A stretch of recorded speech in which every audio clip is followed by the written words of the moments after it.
fire moves faster than most people understand. When a wildfire crowns, flames leap through the canopy at 60 miles per hour, a wall of flame 15 stories tall. The heat radiates from the fire front, hot enough to ignite trees that haven't been touched yet. The Montana Hill Country that summer experienced a drought that hadn't been recorded in 60 years, drying the forest to single-digit wood moisture. On the second week of August, the fire shifted direction, pushing the massive blaze directly toward Granite Ridge. Jack Mercer stood on his property at dawn, studying the ridgeline where smoke climbed into the sky. He'd been retired from Army engineering for 7 years, living on 37 acres with his dog Ranger. His property was intentional, a buffer zone built with military precision.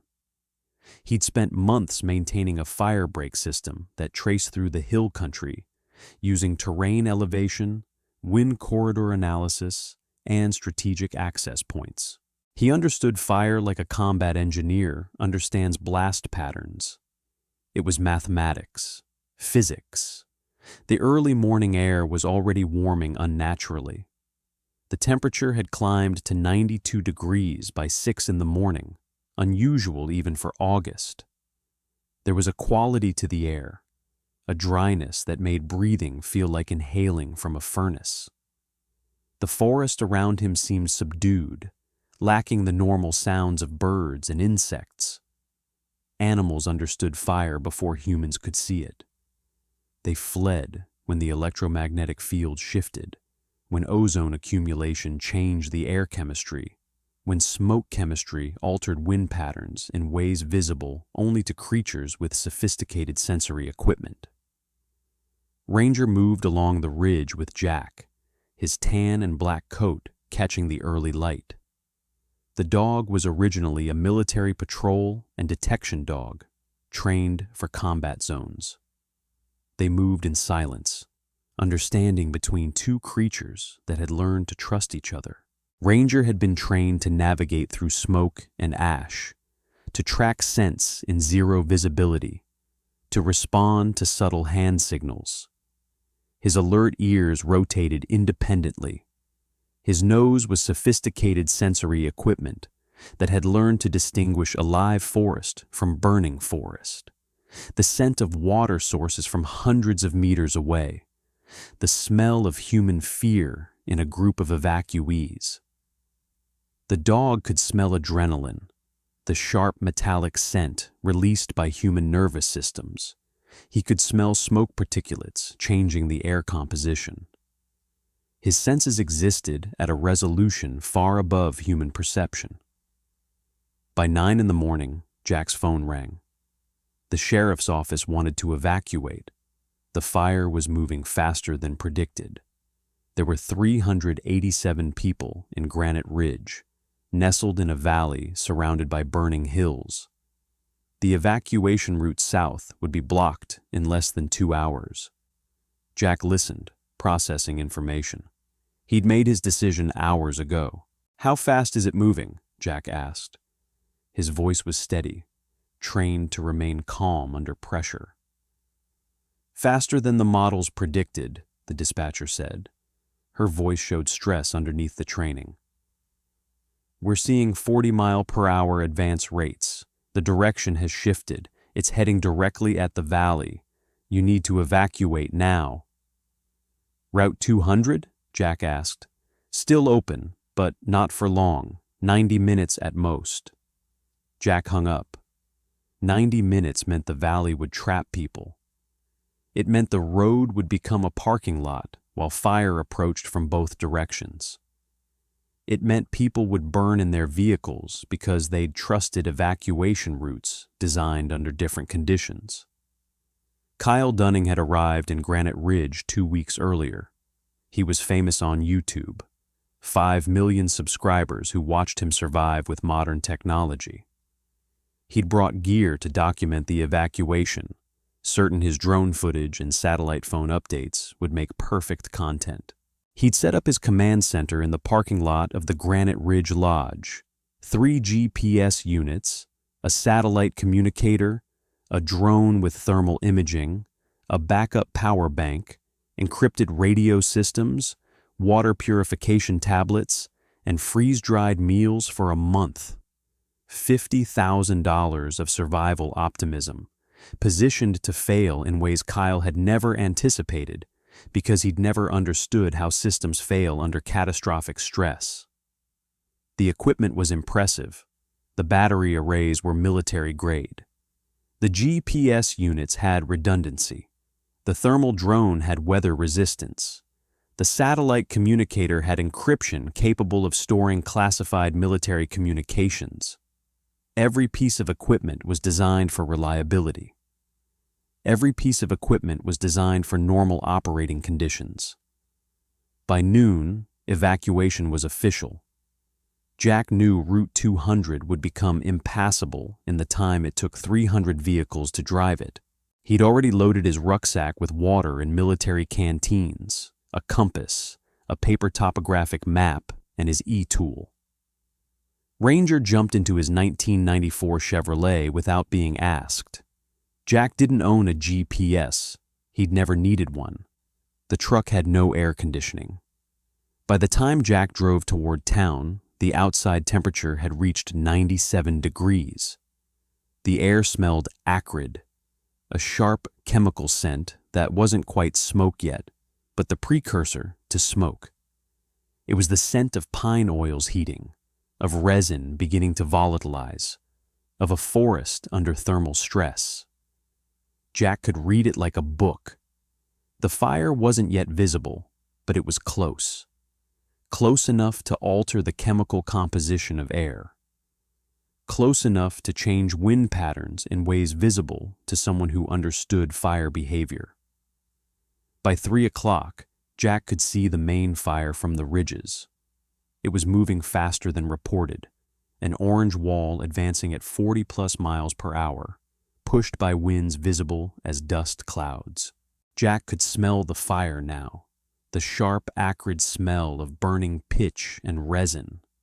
But underneath that primary scent layer were secondary scents. Burning plastic where buildings caught fire. Burning bone and hide from wildlife caught in the flames. The metallic scent of burning copper wiring. The chemical scent of charred rubber. The air was turning orange. Visibility was dropping. Jack could taste smoke on his tongue, a bitter, acrid taste that coated his mouth and throat. The radio reported Route 200 impassable, 300 vehicles trapped. The fire had encircled the evacuation path. People were now trapped with fire on both sides. The situation was transitioning from evacuation to survival. Jack's truck stopped. Ranger's ears were alert, rotating toward the advancing fire. The dog's breathing was rapid and focused, indicating alert status. His nose processed the smoke, reading information invisible to humans. Jack understood perfectly. The dog was alerting to wind shift, a change in fire behavior that meant the evacuation corridor was about to become an active threat.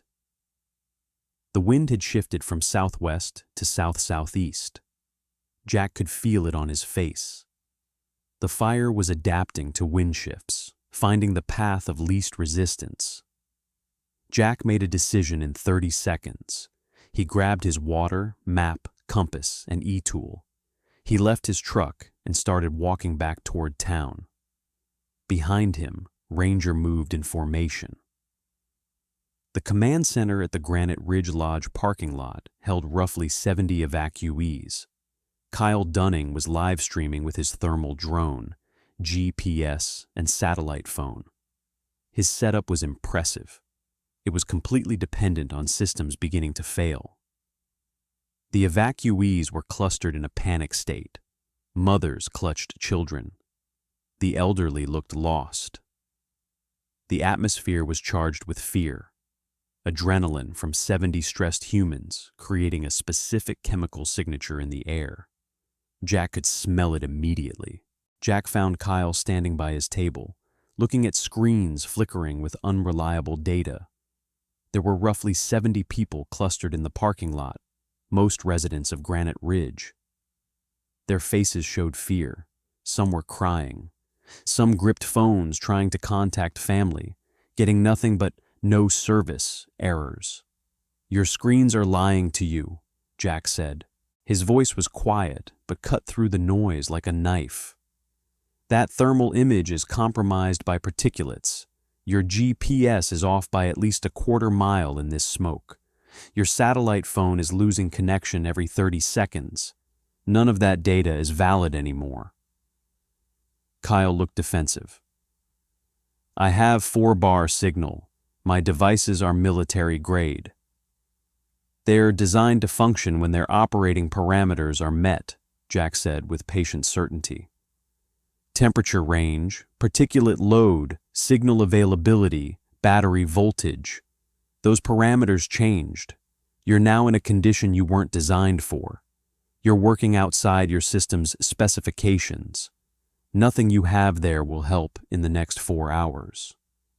"Then what would help?" Kyle asked. Defensiveness mixed with doubt. Behind him, the 70 evacuees were turning toward Jack with something that looked like hope. "Do we just sit here and wait for fire?" "Walking," Jack said. "Knowing where you are. Understanding wind and terrain and how fire moves through both. I can get these people out, but you need to decide if you're going to be useful or if you're going to stand here updating subscribers while 70 people die." Kyle made the decision in 30 seconds. He abandoned his equipment except for his satellite phone and a backpack. Everything else, the GPS units, the drone, the communicator, the radios, was left like artifacts of a failed strategy. The satellite phone died anyway within minutes, battery drained by one last failed update attempt. Jack gathered the group and pulled out his paper map showing the firebreak system he'd maintained for 7 years. He showed them where terrain would slow fire, where elevation changes would create wind corridors in predictable patterns, where water sources existed, where open ground could provide shelter. "The fire moves by physics," he told them. "Wind speed, temperature, fuel density. We're going to move through places where the physics is in our favor." "How do we know where those places are?" a woman asked. She was maybe 60, face showing fear, barely held at bay. "Because I've walked them," Jack said. "I know this ground. I know where the water is. I know where the fire will slow down. I know the path." "What about your dog?" a man asked. He was younger, probably 30, gripping the thought of Ranger like the dog was salvation itself. "He navigates when I can't see," Jack said. "He can smell the path. He can smell the fire. He can alert me to wind changes. He's trained for this. Most of you aren't, but he is. I am. Between us, you get out." Jack pointed north. 10 miles on foot. We move as one group. I navigate. The dog works in front. Stay together, stay quiet, trust the process. Follow me." They started moving at 4:15. Jack was at the front with Ranger. Behind them came 73 people. Jack held his Silva compass at chest level, reading the bearing with precision. The forest was transitioning. Trees showed stress. Jack could feel heat on his skin, radiation from the distant fire. By 5 o'clock, the fire was visible behind them, an orange glow climbing higher every few minutes. The heat was noticeable even at distance. The sky was turning orange to dark brown with ash. Visibility was dropping. One elderly man started to fall back, breathing heavily. Jack waited, let him catch up, held his arm briefly. "Steady pace," Jack said. "You're moving faster than fire right now. Don't panic. Don't accelerate. Steady pace saves you." The man nodded and stayed in position. Trust was being built in real time, through action, through Jack's calm certainty. through Ranger moving ahead like the dog understood exactly what needed to happen. Ranger's role changed as visibility decreased. The dog's sense of smell operated at levels human perception couldn't match. He navigated by scent, weaving slightly as he checked the path. His brain processed complex chemical information, building a spatial map invisible to human consciousness. This was what the dog had been trained for. Jack moved up and down the line, checking on people, adjusting pace, ensuring group cohesion. He passed out water, sips only. Dehydration and heat stress would kill people as effectively as fire. Kyle was somewhere in the middle, quiet now, part of the organic system. The smoke was getting thicker. Jack navigated entirely by compass bearing and feel. His senses tracked the terrain and wind direction. At 6 o'clock, Jack made a critical decision based on wind observation. He felt the wind shift on his face. The wind direction had changed from southwest to south-southeast. Jack could smell the change in fire location. The fire was executing a flanking maneuver, trying to encircle them. If he kept his current route, fire would intercept them at mile marker 8, cutting off escape. Instead, he diverted east, up a ridge that would put them ahead of the fire's lateral advance.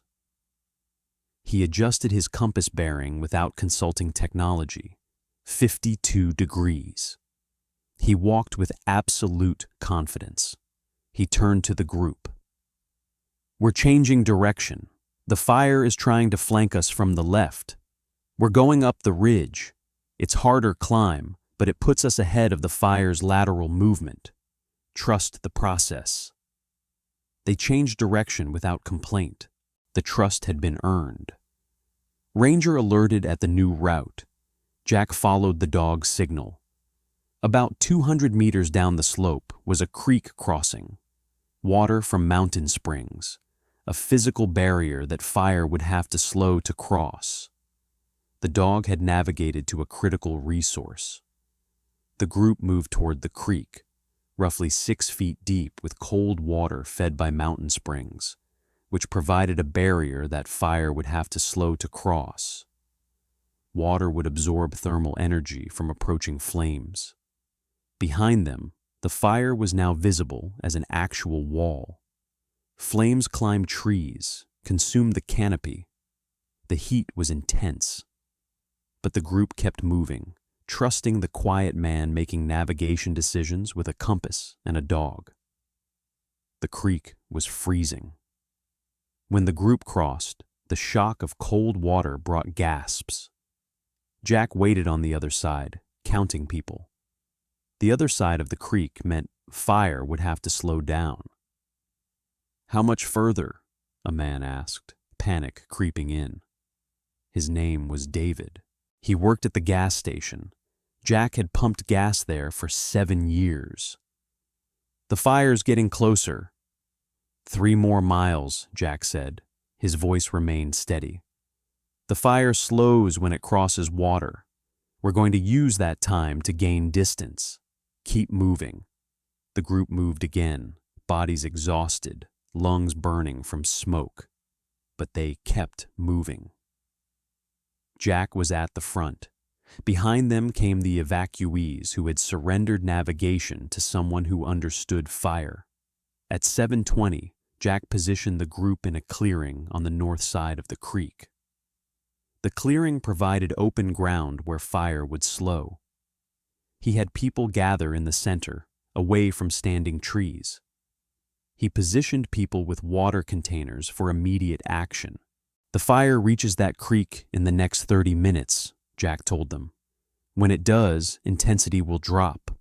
Water will slow it down. We'll be safe here for hours. Stay quiet. Stay alert. Stay in position. Don't wander. Don't leave the group." The group nodded. They understood. They were terrified, but they understood. They waited in silence.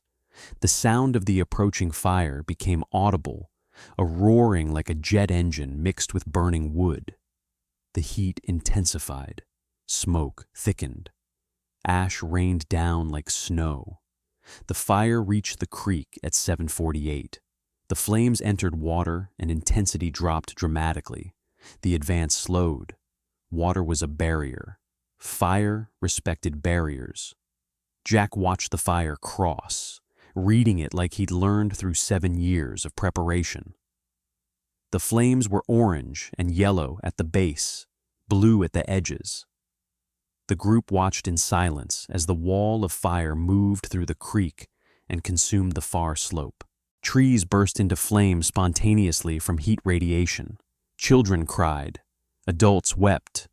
But the group held position. By 8:15, wind had shifted again, pushing fire southwest, away from the group. By 9 o'clock, fire had passed. The group was safe. Ranger lay next to Jack, breathing heavily, tongue out, alive the way dogs are alive, fully present, fully committed. His coat was matted with smoke and ash. Jack ran his hand along the dog's neck. The dog understood. It was sufficient. Kyle Dunning was sitting on a rock at the edge of the group, alive because he'd walked behind an old soldier and his dog using the oldest navigation method available, trusting someone who understood the ground. Jack gathered the group and pointed north. "Ranger station's 3 miles. Let's finish this." The group moved again through smoke-filled night, following a retired Army combat engineer and a Belgian Malinois who understood fire and the specific physics of survival. They reached the ranger station at 11:45. By midnight, Jack was heading home with Ranger. 73 people were safe because one man had spent 7 years preparing, building firebreaks, understanding principles instead of equipment. They were safe because he'd trained his dog as a partner and trusted method over technology. The evacuation became a case study in emergency management. Jack's firebreak system became part of local fire strategy. He returned to his 37 acres to maintain the firebreak system and prepare for the next fire because he understood fire always returns.